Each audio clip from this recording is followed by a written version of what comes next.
So hi, it's been a while since I did the last video. It's about 14 months since the last one. That was up in northern Mexico. I basically got bored of doing the videos, to be honest. It was a bit of a pain filming them, but the main thing was editing. Basic video editing is pretty straightforward, but it's repetitive, and it only took about maybe an hour or two per video, but it was something I really didn't like doing, so I figured I'd just stop doing it. But I thought I'd do this one last video to wrap up in case anyone ever stumbles across this little series. And we did go down all the way to Ushuaia in the end. It took us 433 days, so a bit over a year in total to get down there. Thought I'd just go a whirlwind description of the way we went and pick out a few of the highlights for anyone doing anything similar. So northern Mexico, we went down through Copper Canyon, which is absolutely amazing, beautiful part of the world, well worth going to. After we left there, we just drifted down all the way through Mexico, which is an absolutely enormous country. You can spend a lot of time traveling through there, down through Mexico City and then on through up to the Yucatan Peninsula. That's where we spent Christmas last year. It's just after Christmas the following year now. And then from there we went into Belize. I think that's probably the first place to kind of pause at and say it's well worth visiting that area. I think for any travel between about 2 to 8 weeks, probably the single trip I'd say is best is flying in and out of Cancun and going down through Belize and into Guatemala, and then depending on how long you've got, going down to southern Guatemala maybe and Lake Atitlan there, and then going back into Mexico and going up through the Yucatan Peninsula.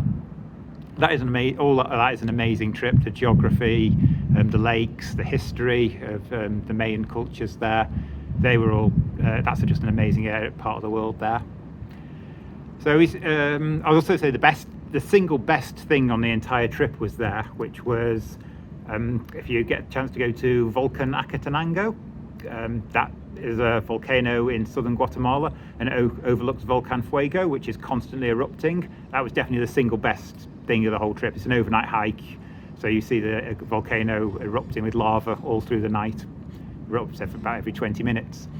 And Lake Atitlan's a beautiful part of the world, and obviously in the north of Guatemala you've got the Tikal, the famous Mayan city there. That's a beautiful part of the world.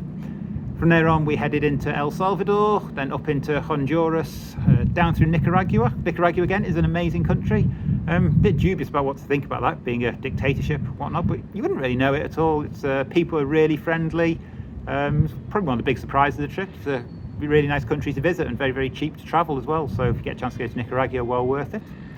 Then we went into Costa Rica and just flew across to Cartagena in Colombia to start on South America. It's probably the another part to pause there in Colombia. Colombia's a really nice country, but the north of it isn't all that great, I would say. I mean, it's got the great cities of Medellin, Cartagena and Bogota, and all of those three are well worth visiting and plenty of tourist attractions, but unfortunately there's an awful lot of crime there. That's a problem that the Colombians really need to get a handle on. So just because of the crime, you can't. It's just annoying for me because I couldn't really go out running beyond the tourist areas, which are well policed. But as soon as you get out of the tourist areas, it's actively dangerous. The vast majority of the Americas isn't, but that bit of northern Colombia, tourists will be targeted with violence. It's quite sad. But the southern part of Colombia it's almost like another country. Once you get to Popayan and the south, it felt perfectly safe. Happy to go out at night. Not getting outside, and not so many tourist areas there, but just happy to wander around. Didn't ever feel any way concerned. So, and southern Colombia I'd really recommend. It's really beautiful. They've got great food in Colombia in particular, and prices there are very cheap. Now it was into Ecuador, where we went also to the Galapagos Islands, which are not cheap at all, but they are very good, well worth going if you possibly can. The rest of Ecuador maybe not so much to do, to be honest, but it's a very nice country nonetheless. And then it's on into Peru. Peru is an amazing country from a tourist perspective. It's got just everything you could ever want. The astonishing history of the Incan empires there. The north in particular is often overlooked, but really shouldn't be. If you get a chance to go to Trujillo and see the sun of the temple and the moon, that is astonishing, and the trekking around Juarez in the north is great. To be honest, I'd actually say the history and the trekking in the north is better than the trekking in the south and Machu Picchu, if I had to compare the two. Obviously Machu Picchu is far more famous and dramatically more touristy. It was good to go to, but the north is just so underrated. Not maybe the easiest to get to because of the lack of airports and things, but it's worth the effort, definitely worth the effort. Main thing to note about Peru though is it's hard going. The tours are such low quality. Everything just seems to be designed to get things as cheap as possible. It's one of the few countries we're left thinking, can you not just do some nicer tours here?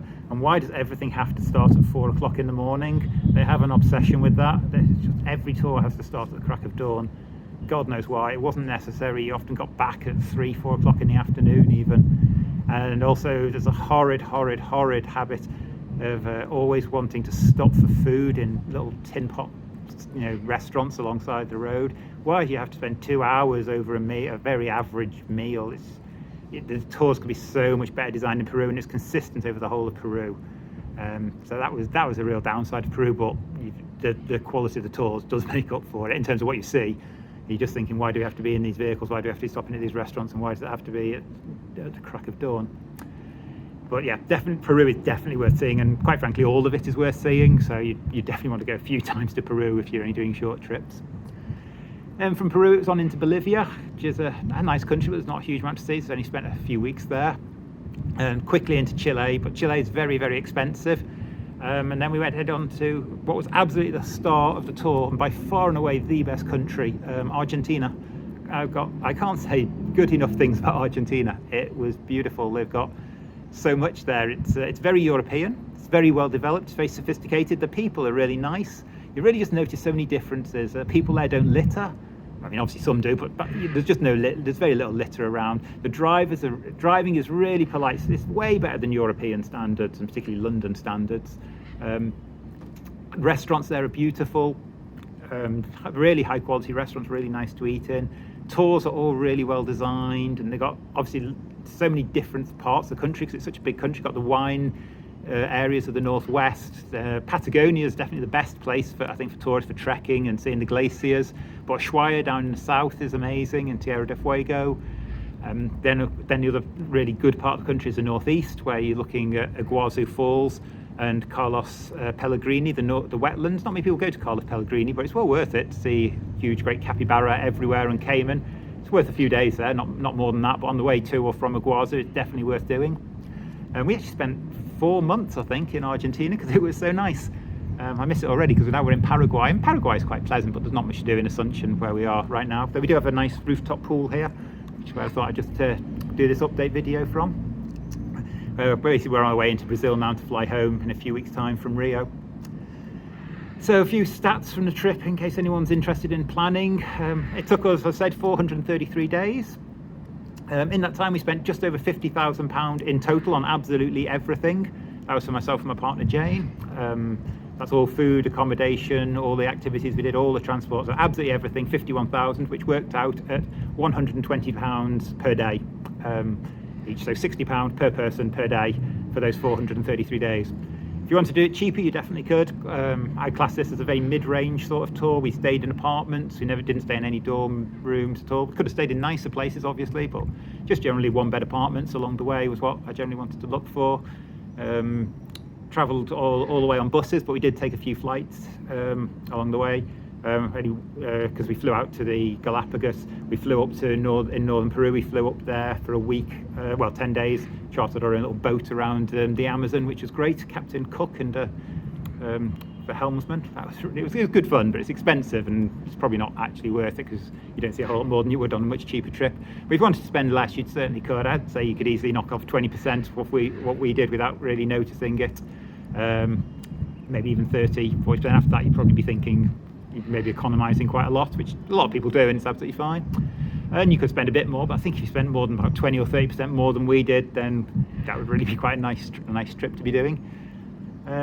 Yes, and we said, coincidentally, it was exactly 30,000 miles of driving from where we started up in Anchorage all the way to getting to Ushuaia. We did literally the last mile in a taxi from Ushuaia bus station to our Airbnb, and that was, when I looked at it, recorded it at the end, exactly 30,000 miles. So there's an idea of the mileage involved. We did 3,000 miles on a boat and 300 miles on a train. Trains just aren't really a thing in either North or South America, really. So yeah, just 306 miles to be exact on the train.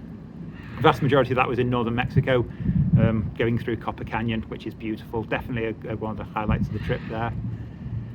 So yeah, those are the sorts of places I'd recommend, the sort of times you might want to do, the sort of money you might spend if you want to do this. It's well worth it. I think the Americas is ideal to see on long trips. We met lots of Europeans doing 3 to 6 months is probably the typical amount of time. There's certainly enough here to see for a year. 9 months would be a good time. I think 6 months you're probably not going to see everything. 3 months you're certainly not going to see everything. So I'd say maybe if 9 months, particularly around Mexico, Belize, Guatemala, Colombia, Peru, Argentina, that would be where I'd focus my time. Say no harm in flying between them all to save time. We did it all on the bus, but it does take a long time, and you get sick of long bus rides. It really was a lot, particularly in Peru and Bolivia, the high Andean countries, and Colombia. The roads are really slow. You're not going to be going faster than about 20-30 mile an hour on average, even on 8-9 hour bus rides. It's painful as you're twisting through the high Andean roads, so just some things to think about. But it's still good to do silly little things like this, driving from Anchorage to Alaska. So yeah, that was Anchorage to Alaska, 433 days, 2022 to 2023. Yeah, and definitely get out to see Argentina, because that was the best country by a long way.